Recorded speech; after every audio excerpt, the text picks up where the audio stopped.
This is Lois Whaley for Women Today and Yesterday. This being February, and we're getting a little late start here on the February birthdays, but I can assure you we've got one for every day from 1 to 28. And this is really the month for presidents. I'm wearing my presidential t-shirt here, and that's Franklin Delano Roosevelt. FDR was named to run for president of the United States about a week after I was born in 1932. He ran in the election of November 1932, was elected to office, and became president on March 4th, 1933. He was the only president I ever knew for at least 12 years because, as you know, he was the only president who served more than 2 terms. He died early in the 4th term that he had been elected to in April of 1945, having run in 1944.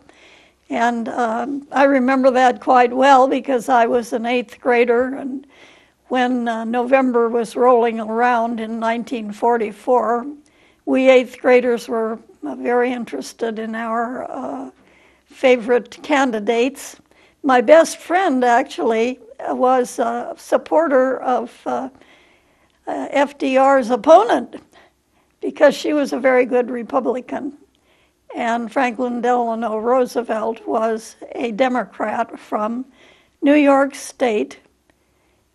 And he was governor of New York, actually, when I was a baby, tiny baby in New York, since I was born in June of 1932. He was elected in November, and in March he became president of the United States.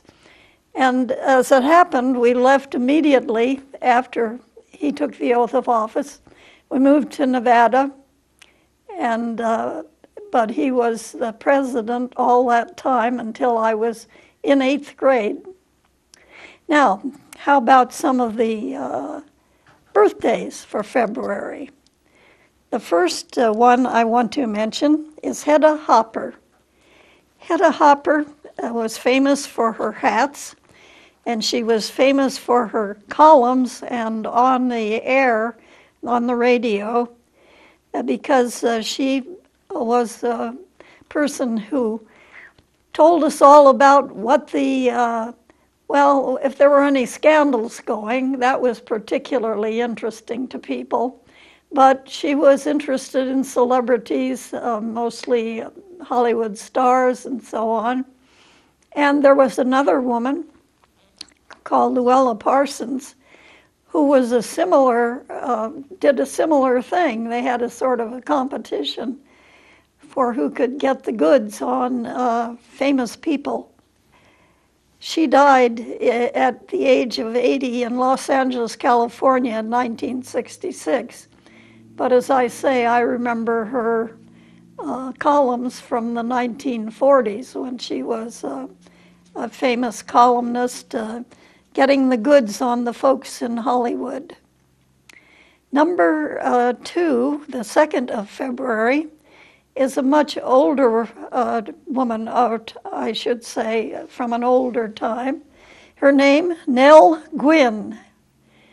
And she was actually Eleanor Gwynn, but everybody knew of her as Nell, and you might guess from looking at her dress that she lived in the 17th century. She was born in London in 1650, and she became the one of the mistresses, I should say, one of the mistresses of Charles II of England. She was a noted actress in her day, and she often played breeches parts because she had very pretty legs, and the fellows in those days were wearing tights, And so she often played on the stage a male role, but she had a very pretty face. For the 3rd of February, Gertrude Stein. Gertrude Stein, born in Pennsylvania in 1874. She moved from Pennsylvania to Paris and lived a long time in Paris, France. In fact, she was there during both World Wars when France was at war with Germany and vice versa. But she was an author and well known in her day as a master or mistress, perhaps, of English prose. Probably the best known of her books was the autobiography of Alice B. Toklas, who was actually her partner. And it was really more of an autobiography of Gertrude Stein herself, but since they were so close, perhaps that's why she chose to call her autobiography the autobiography of Alice B. Toklas. February 4th is the birthday of Betty Friedan, who was born in Illinois in 1921. Betty Friedan was living as a sort of a usual life. She was married in 1947.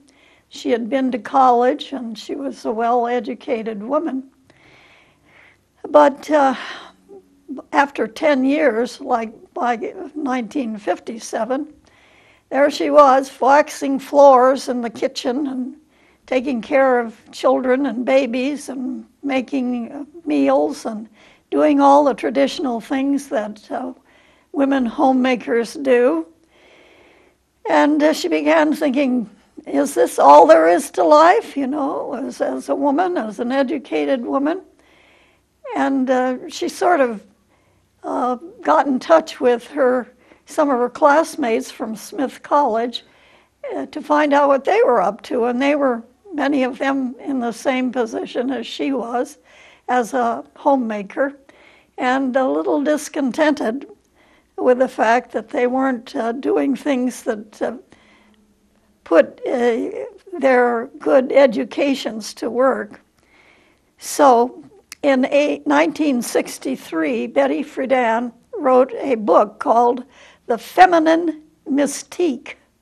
You know, what is it that women are supposed to do or be? It woke up women all over the country, all over the world for that matter, that it was not enough to be a homemaker and just wax the floors and so forth and consider that you've done well if you are a good homemaker. So Betty Friedan's book, The Feminine Mystique, woke a lot of women up to the fact that they really ought to be doing a little bit more with their lives than simply being a homemaker.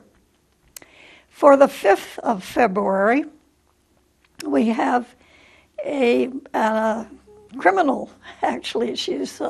Her name was Belle Starr. Belle Starr, and she was a Westerner.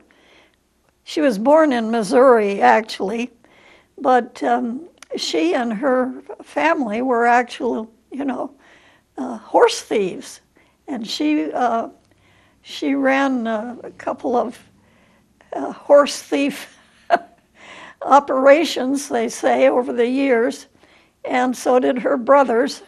Well, the brothers both wound up getting shot by, I suppose, people who didn't like the fact that they were getting their horses stolen. And finally, Belle Starr herself was killed. But she was known as a big horse thief and running horse thief operations. For the 6th of February, we have Anne of England. Anne was born in 1665 on the 6th of February, and she was later Queen of England. She was often called Good Queen Anne. She made a big attempt to provide an heir to the throne. It's said that in 17 years of marriage, she had a pregnancy every single year. 5 children were actually born, but every single one of them died. The only one of her sons who even had a good lease on life at age 12 died of smallpox. So she was the last monarch of the Stuart dynasty in England, Queen Anne. And after her death, well, she named the Hanover family of Germany because she had an ancestress who was a Stuart who had married into the Hanover family in 1620. So they were named Hanovers, and the first one was George I of England in the 18th century.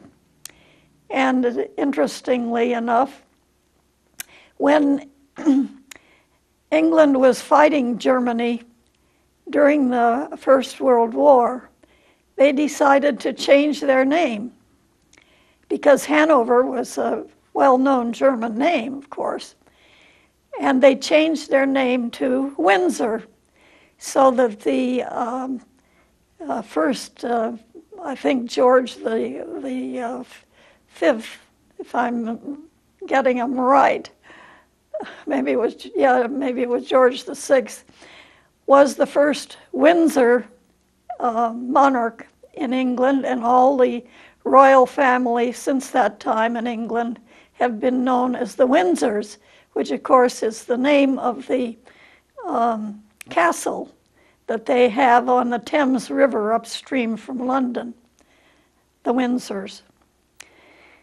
On the 7th of February, Laura Ingalls Wilder was born.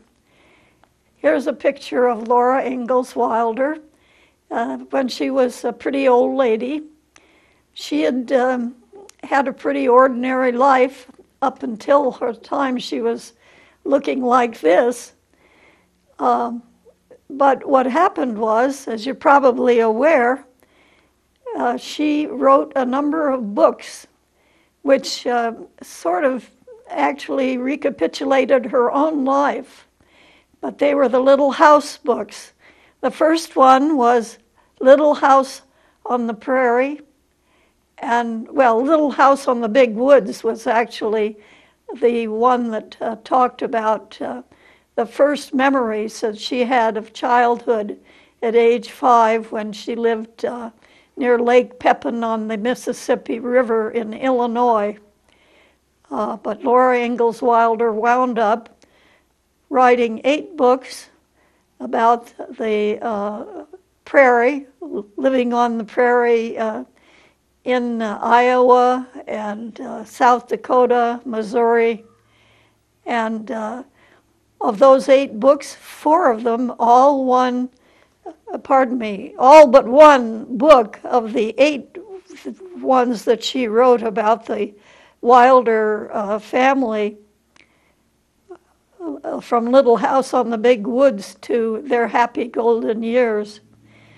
All but one of them won an award, a Newbery Award, for children's books. Those are the most, that's the most famous award for children's book. Every year they do a Newbery Award for the best book of the year written for children. And Laura Ingalls Wilder won 7 Newbery Awards for every book except one. I'm not sure which one didn't make it. Maybe it was the very first, but when it became so popular, her books became so popular, they sold millions of books. It says by 1977, 20 million books had been sold, written by Laura Ingalls Wilder, and they had been translated into 14 languages and Braille. So although the first one was written in 1932, published in 1932, The Little House in the Big Woods, I never heard of those as a child myself. We had a library that was a kind of an old spot on the main street, storefront library, and then it had books like Anne of Green Gables, things that had been published some years earlier.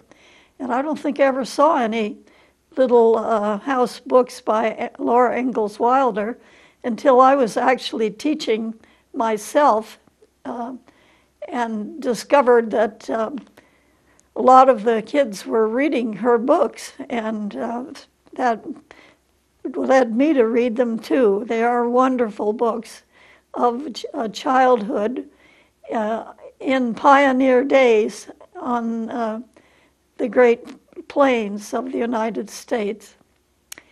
The 8th of February is the birthday of Kate Chopin. I'm not sure exactly how she pronounced her name. Of course, it's spelled just like the famous man who wrote a lot of beautiful music, and his name is pronounced Chopin.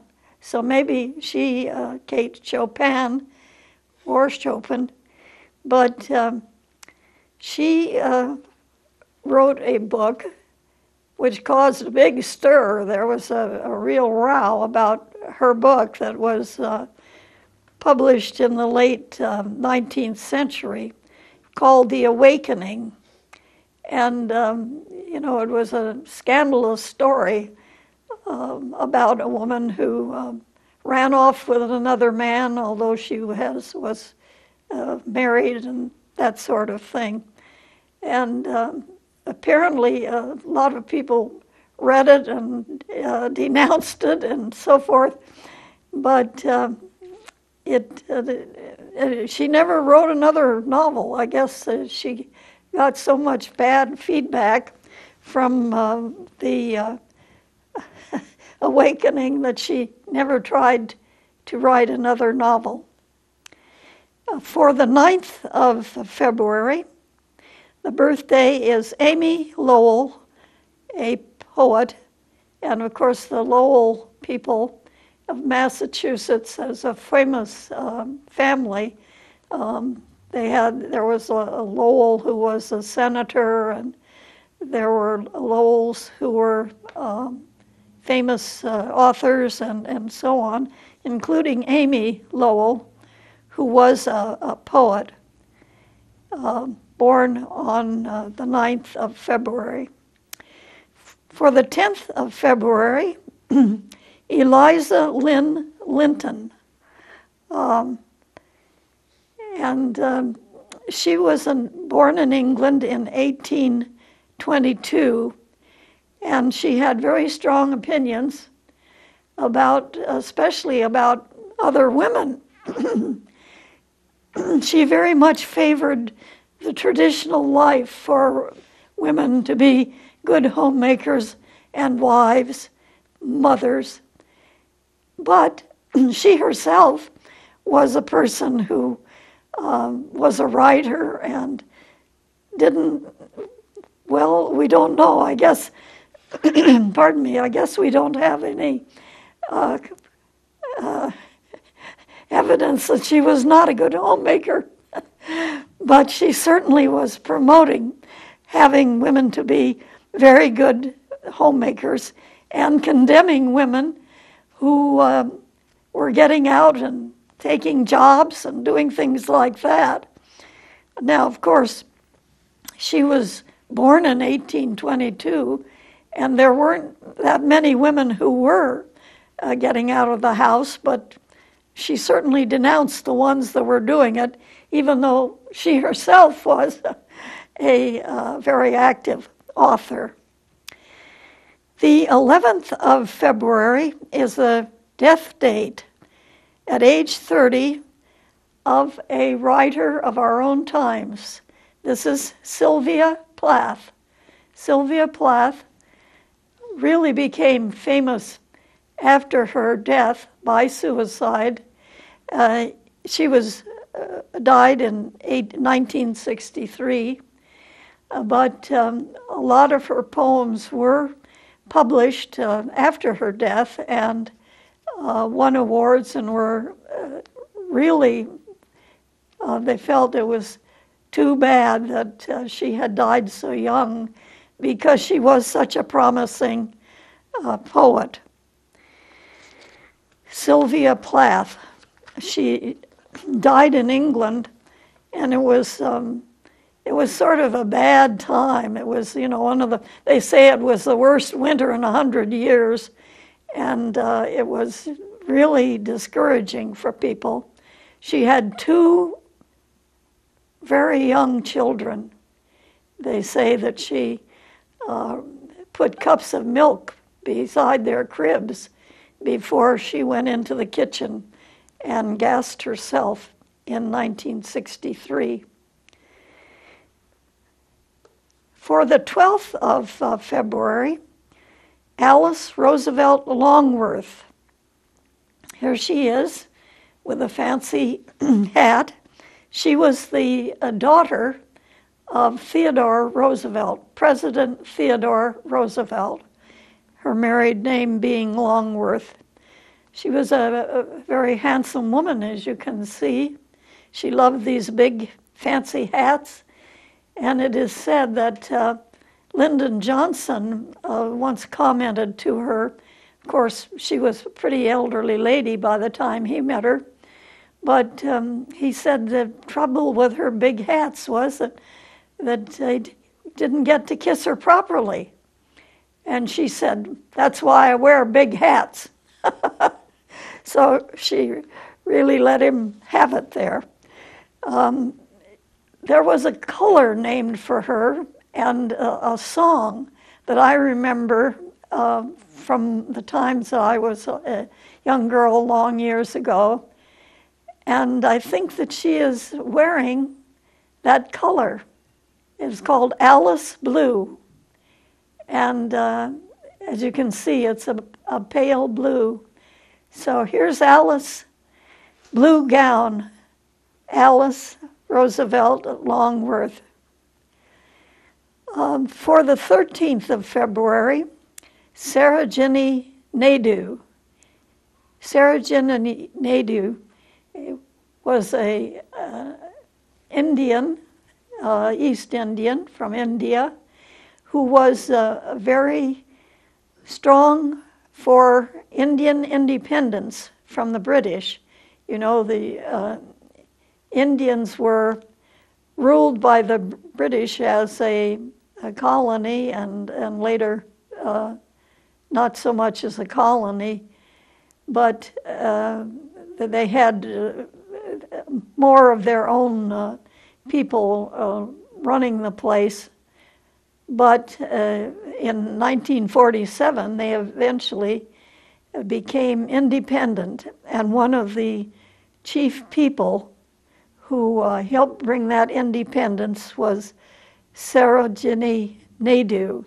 It's said that when Gandhi, who is best known as the person who helped get Indian independence, but when Gandhi was arrested and put in jail after the Salt March in the 1920s, she was the person who took over the Congress Party during the time that he was in jail.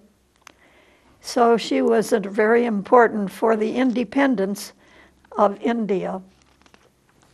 For the 14th of February, Margaret E. Knight, who was born in Maine in 1838, and she was a well-known person who was an inventor. She started as a child. She said, "Give me a jackknife and some wood and I will whittle and I will make things. And probably the best known thing that she made was the first paper sack. You know, the paper bags we have nowadays have a rectangular bottom. Well, she, before those came along, she invented the first paper bag that had a flat bottom like that, only it was square. It was a square bottom instead of rectangular. But she was a noted inventor and patented a number of different inventions of her own, Margaret Knight. For the 15th of February, we have Susan B. Anthony. Susan B. Anthony, this is a picture of her as a young woman, probably about the time that she first came to notice as a promoter of women's rights.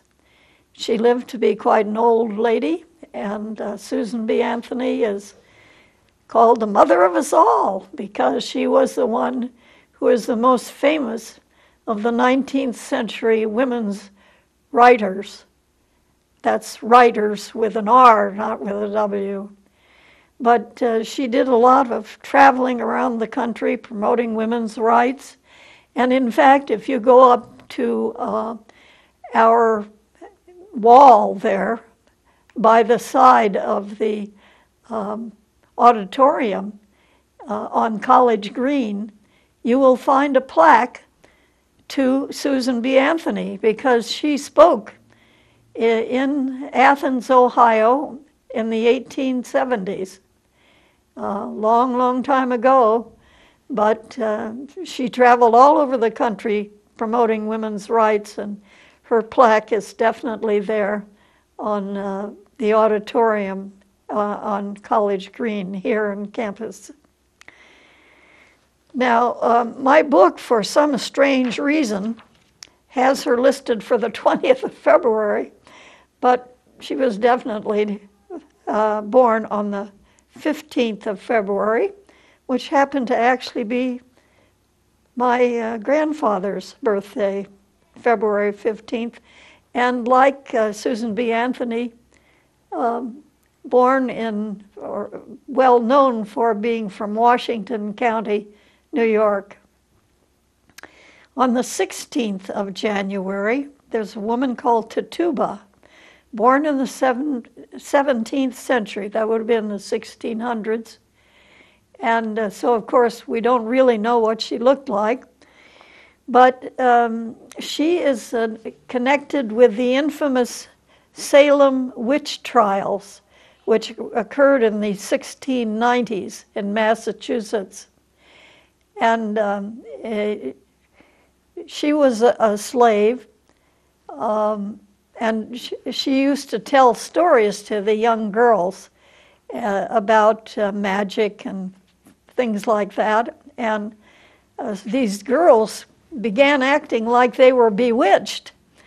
And it was a very, really upsetting to their parents and so on, as one might well imagine.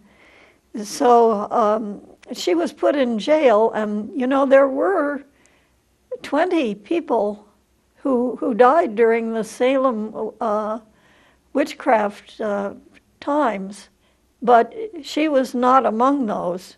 She was actually jailed, and they put her in jail for a whole year, and then since she couldn't pay for the food and stuff that she had to eat while she was in jail, they sold her into slavery again in order to recoup the money that they had spent on feeding her for a whole year when she was in jail. Poor Tituba. The 17th of February, the 17th of February, is famous singer Marian Anderson. Here we see her, probably with a piano in the background there. Yeah, grand piano, you can see the side of it propped up behind her. She was a famous black singer, And I can boast that I heard her sing. I heard her sing in San Francisco when I was at college at Stanford. And that was a long, long time ago. It was in the late 1940s, actually. But she had a marvelous contralto voice. I have an aunt Alice, who was a contralto singer. So I not only heard Marian Anderson, but also my Aunt Alice with this wonderful contralto voice. I was sitting in like the last row of the balcony in San Francisco, and you could even hear this beautiful pianissimo, very, very soft ending to some of the music that she sang. In the last row of the balcony, she was a wonderful singer. Marian Anderson. The 18th of February is the birthday of Mary I of England. She was born in the 16th century in the year 1516. She was the daughter of Henry VIII and his first wife. And she had a rather unhappy childhood because her father was very unhappy that he only had her, a girl, you know. He wanted to have a male son. So what did he do? He broke with the Roman Catholic Church that would not grant him a divorce, and he set up an independent Church of England, of which the king, the monarch, is the titular head, and divorced his wife, who was the daughter of the King of Spain, Philip, and married his pregnant mistress, who was Anne Boleyn. But this is Mary, and what happened was after Henry VIII's death, he did finally have a son who was Edward, quite a young prince, and who died as a young prince. And then his oldest daughter, Mary, became the Queen of England for a number of years. And finally, his third child was Elizabeth I of England, who was monarch for 44 years. But this is the picture of Mary I of England, born in Greenwich, England in 1516. For the 19th of February, Carson McCullers. Carson McCullers was a writer more or less in our own times. She was born in 1917, and she wrote, this is the book cover to one of her books called The Heart is a Lonely Hunter. That was published in 1940. And another well-known work of Carson McCullers was The Member of the Wedding. Now, I don't know that I ever read The Member of the Wedding, but it was certainly a play that was on Broadway, and I saw that play on Broadway in the late 1940s when I was a college student. The Member of the Wedding, about a girl whose a big wish is to be the member of a wedding, you know, like the bridesmaid or something like that.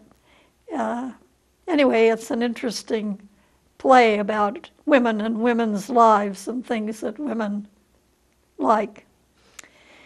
So the 20th of February, I'm going to mention this woman who was incorrectly put on the 15th.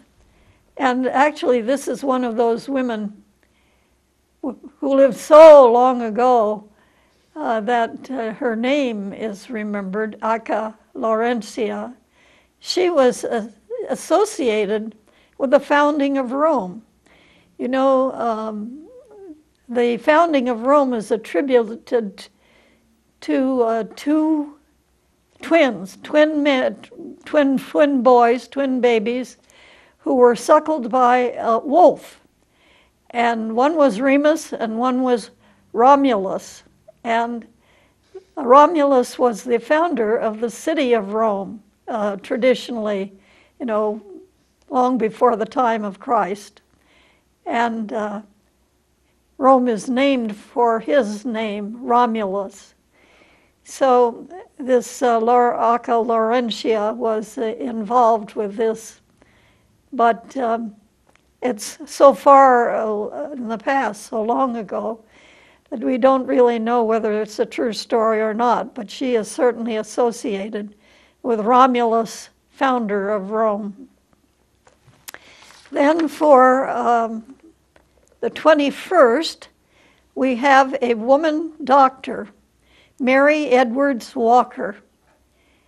Now, Mary Edwards Walker was one of the first women doctors in the United States, and she lived to be 86 years old. This was her death day in 1919, but she had served in the American Civil War, and she had volunteered as a doctor in the American Civil War, and she wore Union soldier's uniform at that time, and she was granted the very famous, you see on her shoulder there, on her left shoulder, you can see a little stream hanging down and a little pin there. That is a Medal of Honor.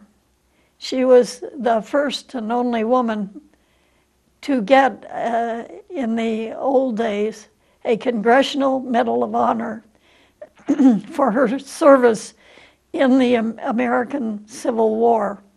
And she wore that every day till the day she died. And in fact, in like about 1919, Congress decided there were too many Congressional Medals of Honor winners out there, and they canceled something like 900 Medals of Honor for anyone who'd gotten one, but they had not named a specific thing that they had done that had been so patriotic that they deserved the Medal of Honor. So they canceled like 900 of them, including hers, because there was no citation, that she had done X, Y, or Z. But she didn't give up, for sure. Now, one of the interesting things about Mary Edwards Walker is that she started wearing the men's pants and things during the Civil War, and she was granted permission by Congress itself to dress in men's clothing, and she did. And she continued on to her death day in 1919 wearing men's clothing and wearing her Congressional Medal of Honor. February 22nd is the birthday of a famous American poet, Edna St. Vincent Millay. She was born in Maine in 1892, and she was one of those precocious young people who wrote poetry and short stories and things like that as a child. But it's said that she sent something like 25 short stories trying to get published, and it was like the 26th before she ever actually was published. But today she is known primarily as a poet, and she was an old-fashioned poet at a time when they had sort of dumped the idea of having rhyming couplets in poetry and went to free-form poetry, she was still writing traditional sonnets. And she's famous for her wonderful poetry, traditional poetry of sonnets and the like. For the 23rd of February, we have Ruth Nichols, who was born in New York City in 1901, and she was a famous pilot. So we see her in this picture wearing a pilot's helmet and goggles that the folks needed back in the day when planes were open and to the air and so on. And in fact, Ruth Nichols set a lot of firsts, you know, the first to do this, the first to fly from New York to Los Angeles and so forth. And that was tough, really tough flying in those days. She set an altitude record. And the altitude record in this plane that was an open plane, it was 51 degrees below zero, was the highest she got, and her mouth froze. And she decided she better go down, I guess. She did survive that, but she made a number of other firsts in aviation, Ruth Nichols. For the 24th of February, we see Gladys Aylward.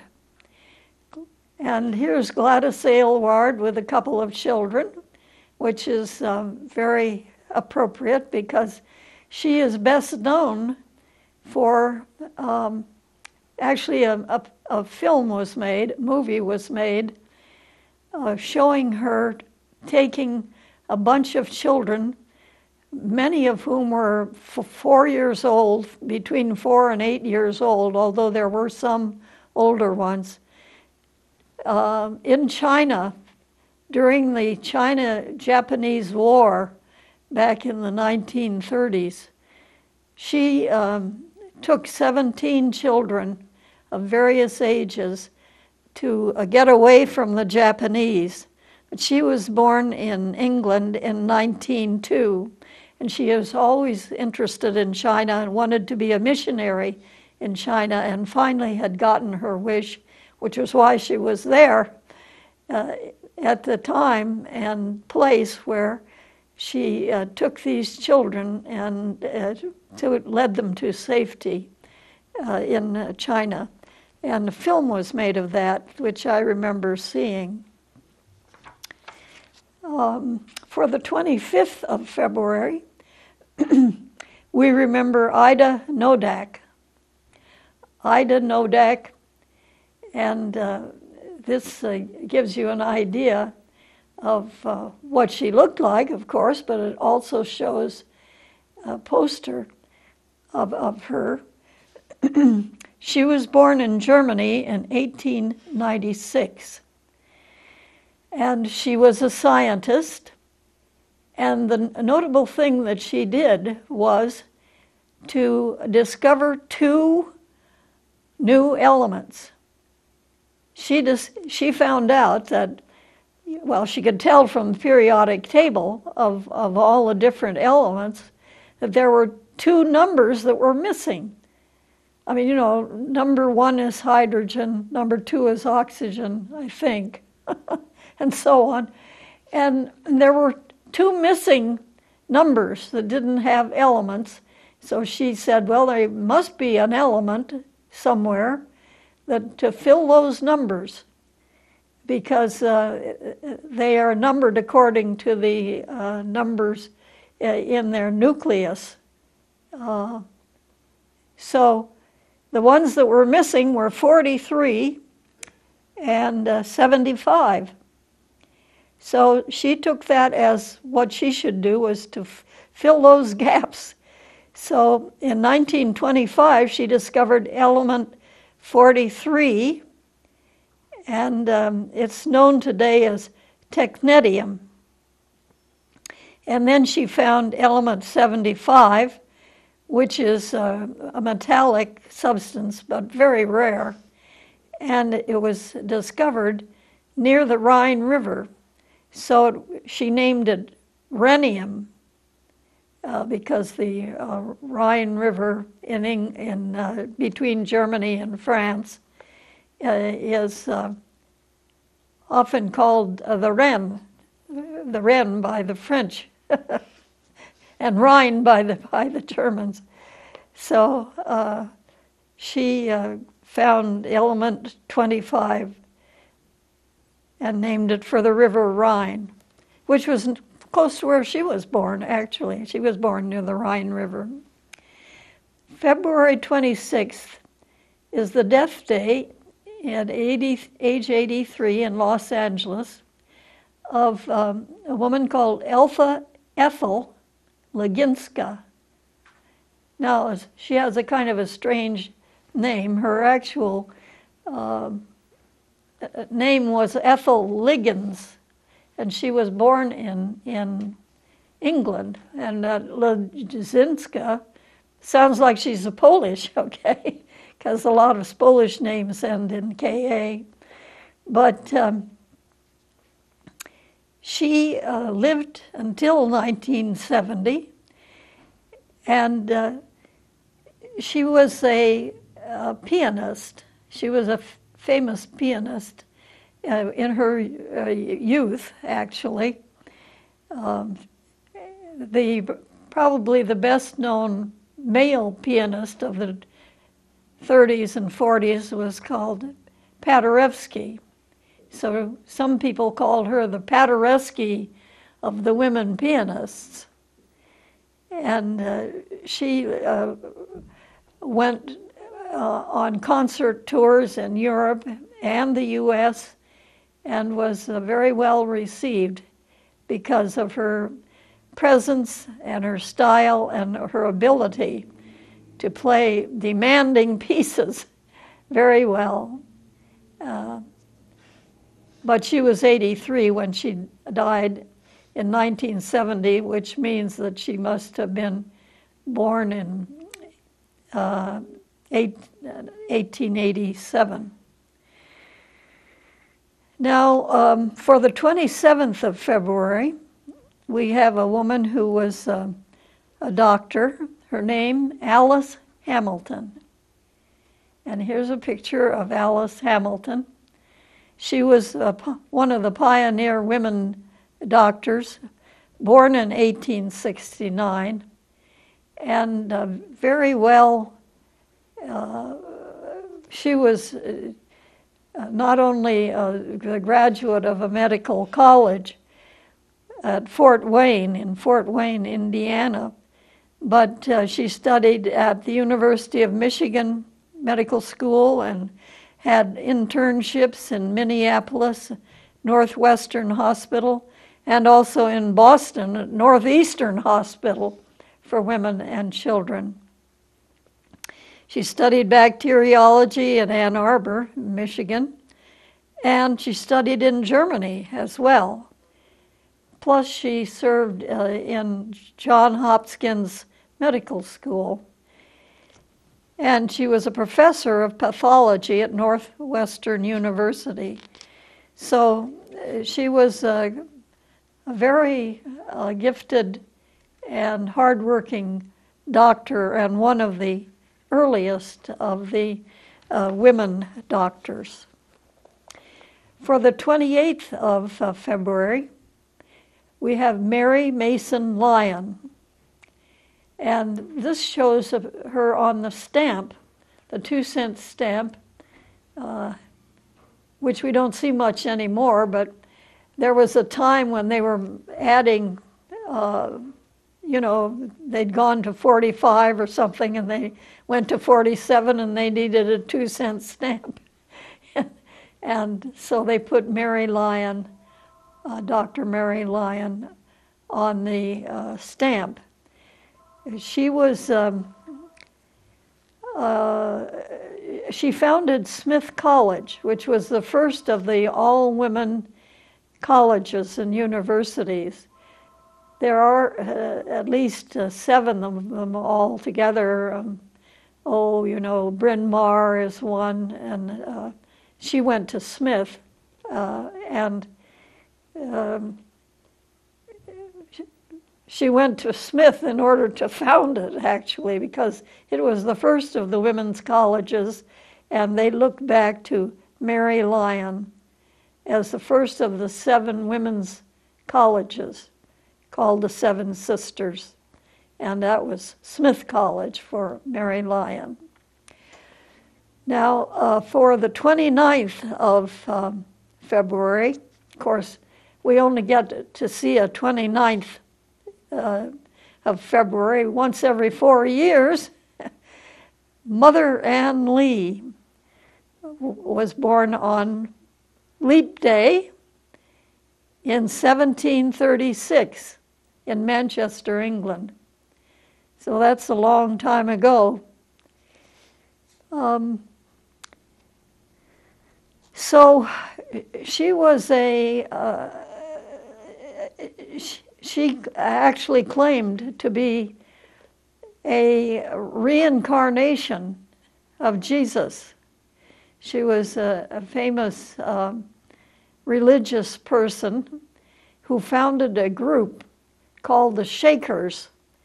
And I think that the idea is not that they shook, like their fingers were shaking, which happens to me sometimes, but Shakers as people who get things done and mix things up and are people who shake the world.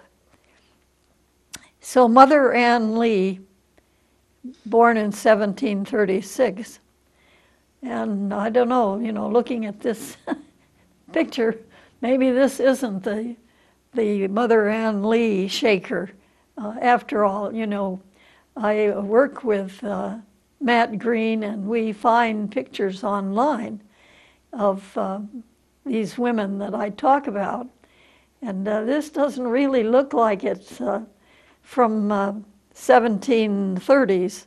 So I probably chose the wrong one to represent Mother Ann Lee. But she was a person who believed in and experienced visions, and founded this group called the Shakers. So there we have 29 women from February, the Times, and I wanted to show you, talk a little bit more about My Life as Laura, which is this book, which we had at the very beginning. This is going back, of course, you might say, to the 7th of February, because that was the birth date of Laura Ingalls Wilder. And some years ago, let's see, this book was published in, I believe, 2011.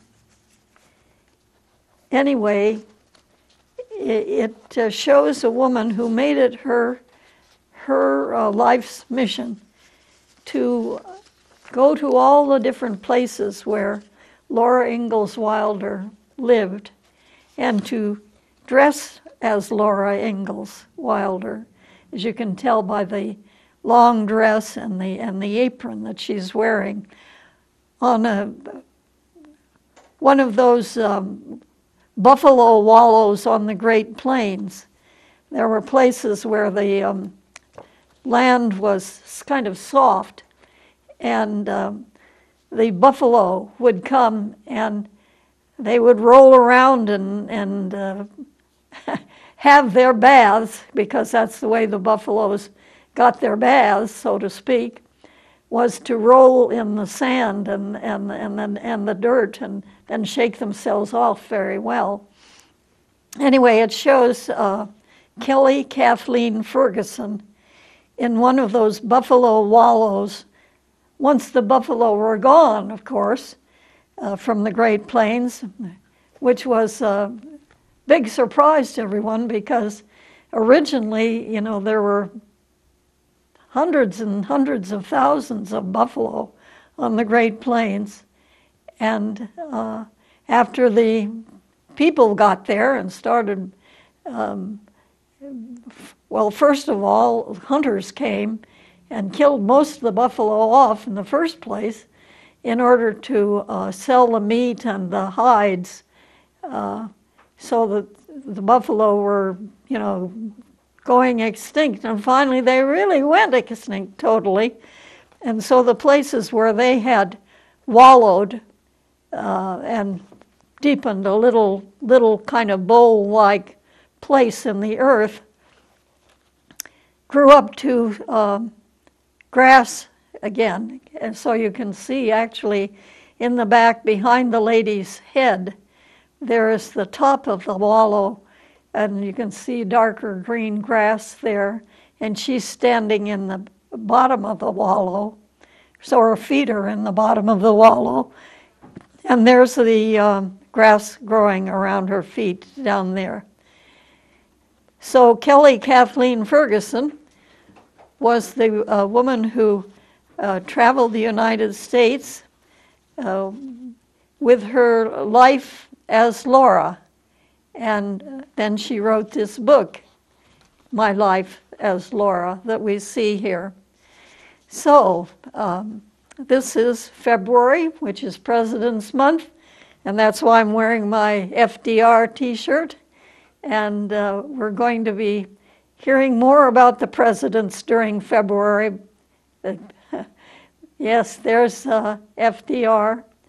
And the 22nd is, of course, George Washington's birthday, and the 12th of February is Abraham Lincoln's birthday, so that February is the month of birthdays. I hope you have a very nice February. This is Lois Whaley for Women Today and Yesterday.